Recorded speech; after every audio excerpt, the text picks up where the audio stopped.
नमस्कार विद्यार्थी मित्रों, हिंदी CE 304 अर्थात पेपर 4 आधुनिक गद्य और गद्य के रूप अर्थात गद्य की विधा एकांकी को हम पढ़ रहे हैं। 7 श्रेष्ठ एकांकी पाठ्यपुस्तक में सूखी डाली एकांकी के बाद दीपदान एकांकी पर हम चर्चा कर रहे हैं। दीपदान एकांकी जो है वो डॉक्टर राम कुमार वर्मा द्वारा रचित है। इस एकांकी को समझने से पूर्व हमने जो है दीपदान एकांकी के पात्र जो है अच्छी तरह से आपके सामने प्रस्तुत किए थे। सभी पात्रों को समझाने के बाद एकांकी की कथा वस्तु पर हम प्रकाश डाल रहे थे, उसी पर चर्चा जारी कर रहे हैं। किसी भी एकांकी की कथा वस्तु या उसका कोई भी प्रश्न, एकांकी का कोई भी प्रश्न आप लिखते हैं तो सबसे पहले आपको डॉक्टर राम कुमार वर्मा जो उनके रचयिता है उनके बारे में थोड़ा सा लिखना है, उनकी एकांकियाँ, उनकी विशेषताओं के बारे में लिखना है।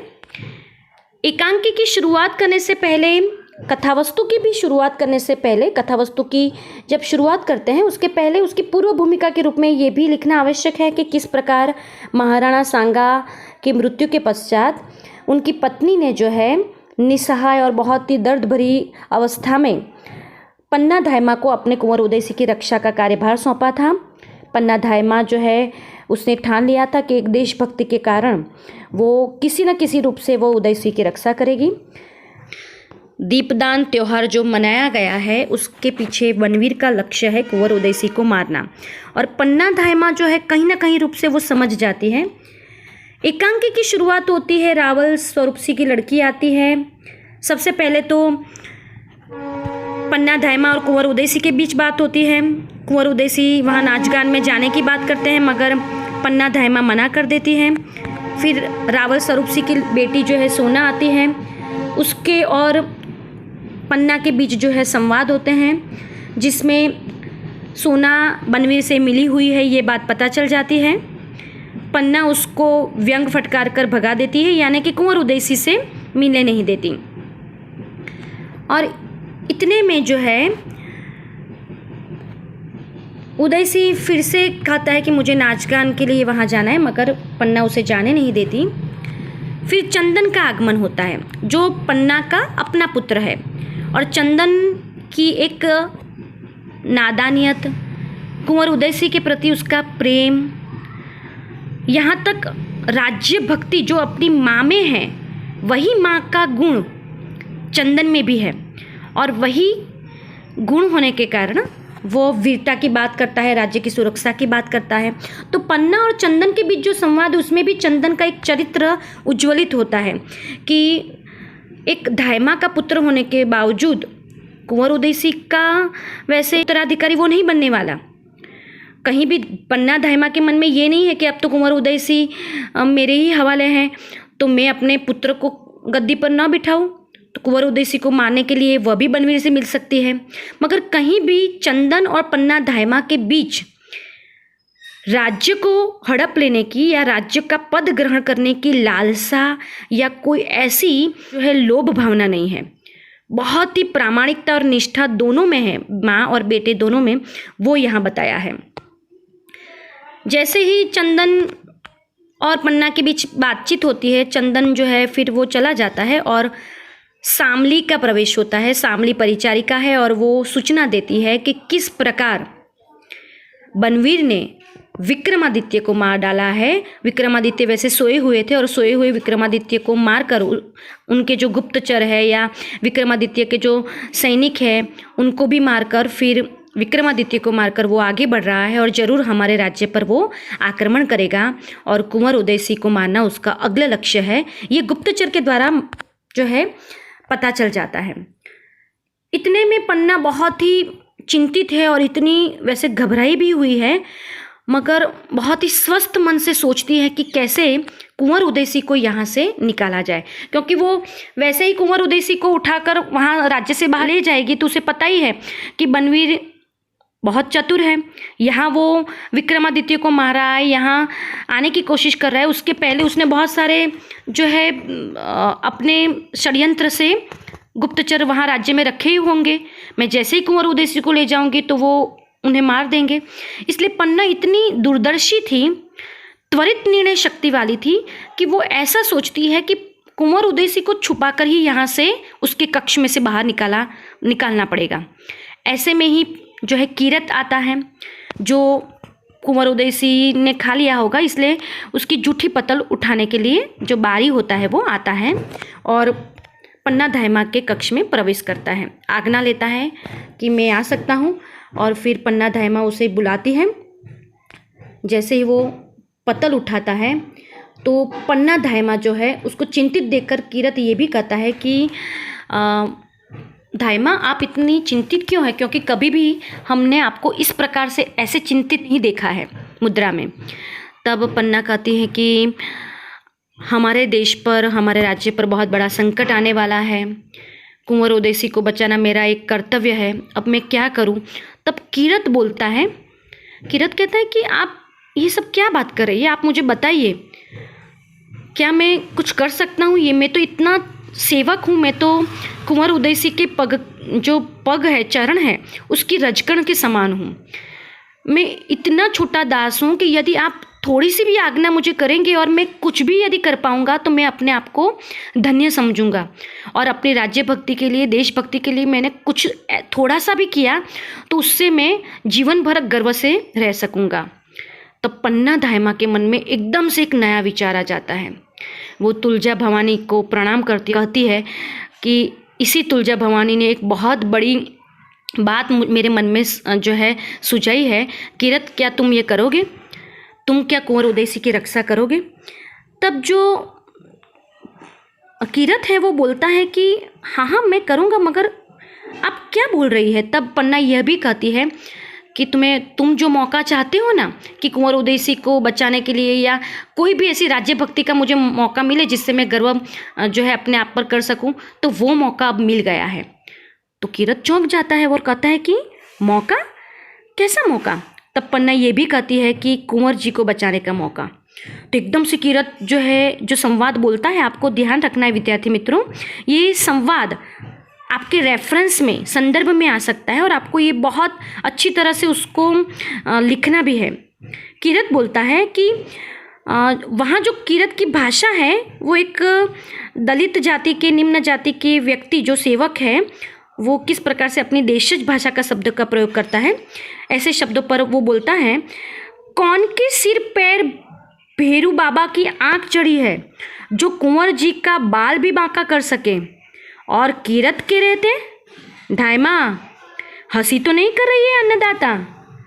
तब पन्ना कहते कि नहीं कीरत, हंसी का समय नहीं है, कुंवर जी के जो प्राण है वो संकट में है। तो फिर से वो कीरत बोलता है, कौन है जिसने सूरज पे धूल उछाला है? धूल यानी धूल। तो पन्ना कहती है कि बनवीर। तो फिर से कीरत ये भी बोलता है कि अरे वो बनवीर जो महाराजा विक्रमादित्य के दरबार में बंदर सरीखा नाचता है। पन्ना कहती है कि बहुत बातों का समय नहीं है कीरत, बोलो कुंवर जी को बचाओगे? तो कीरत कहता है कि तो मैं तलवार ले आऊं। और तब पन्ना ये भी कहती है कि तलवार लाने का भी समय नहीं है। तो कीरत कहता है कि अन्नदाता मुझे हुक्म दो, मुझे क्या करना है। और मैं आंखें मूंद कर माँ तुलजा भवानी के सामने अपने सर काटने को भी तैयार हूँ। तो पन्ना कहते कि नहीं, तुम्हें कुछ सर नहीं काटना है, तुम ऐसा करो, तुम बारी हो इसलिए तुम्हें बाहर जाने के लिए कोई नहीं रोकेगा। तो तुम ऐसा करो कि तुम्हारी टोकरी जो जूठे पत्तल की है उसमें कुंवर उदयसिंह को डाल दो।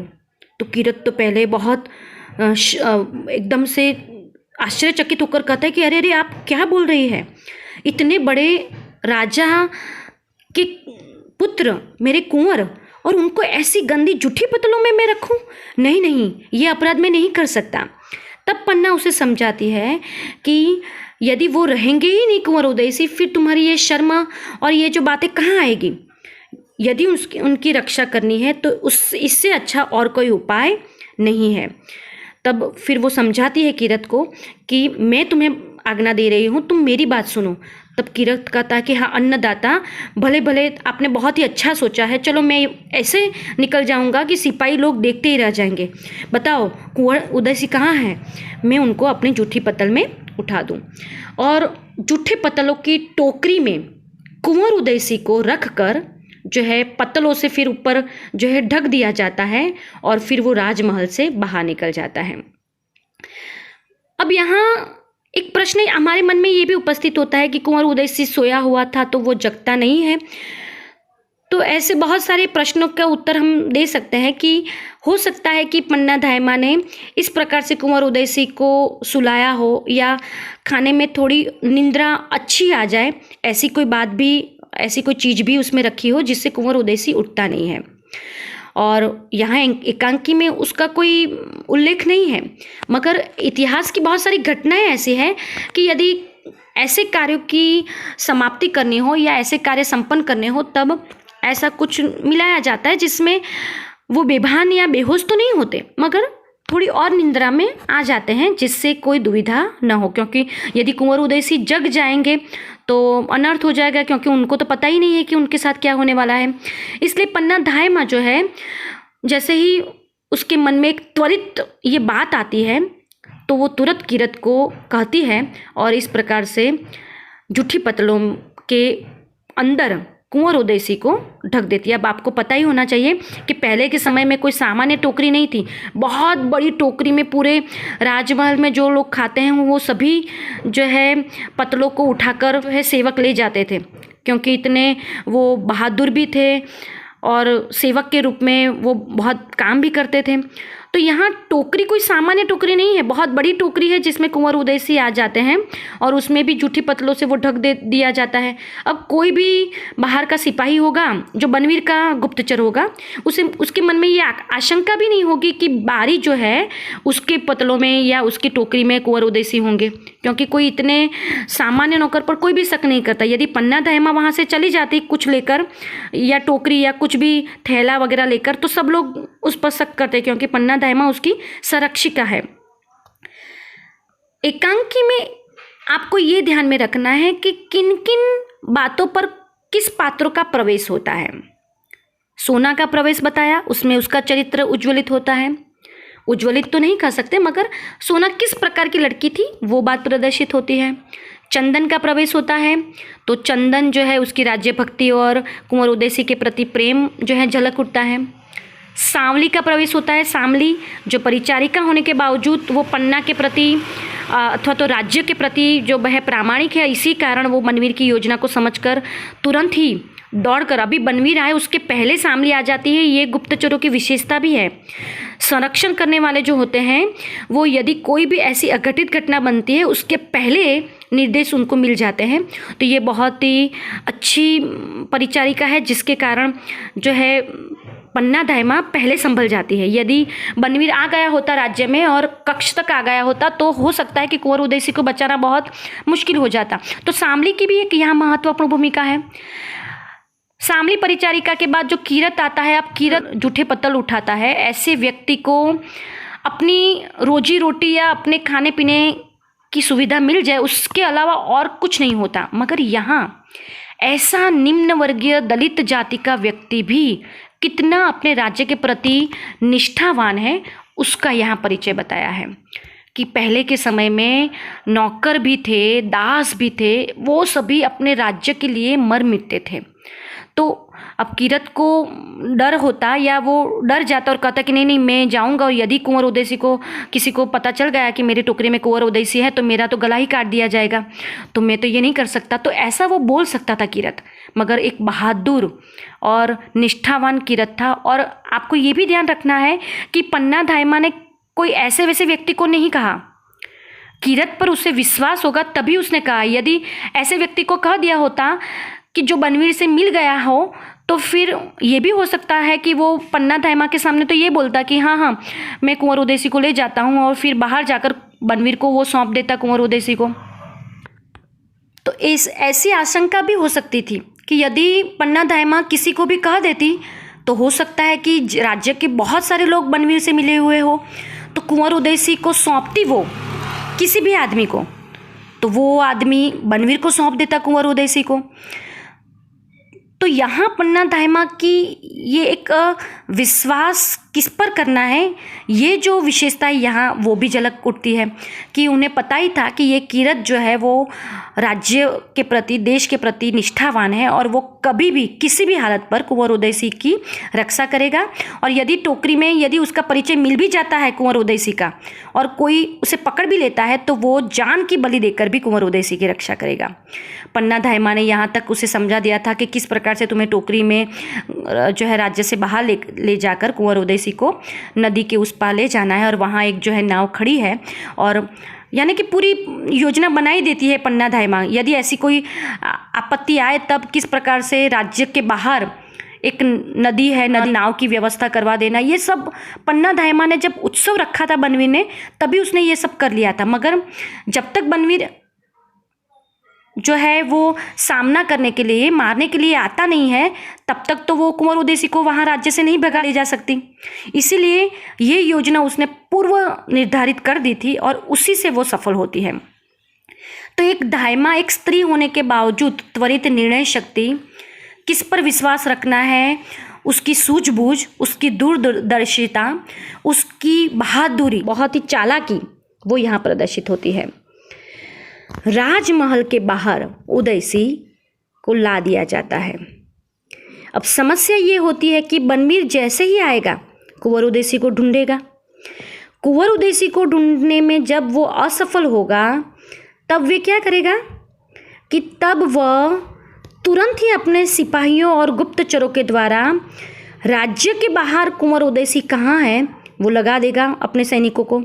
अब यहाँ पन्ना धायमा के पास बहुत कम सैनिक और इतना समय नहीं है कि वो इतनी जल्दी से कुंवर उदय सिंह को बाहर ले जाए। तो पीछा करने में और करने में शायद कुंवर उदय सिंह पकड़ा भी जाए। इसी से पन्ना धायमा एक दूसरी ऐसी योजना बनाती है जो हमारे हृदय को स्पर्श कर जाती है। इतनी त्यागमयी और इतनी बलिदान वाली स्त्री हमारे इतिहास में है, ये सुनकर ही आप जो है अपने इतिहास के प्रति गर्व महसूस करेंगे। तो वो क्या बात होती है वो हम पश्चात वीडियो में चर्चा करेंगे। धन्यवाद।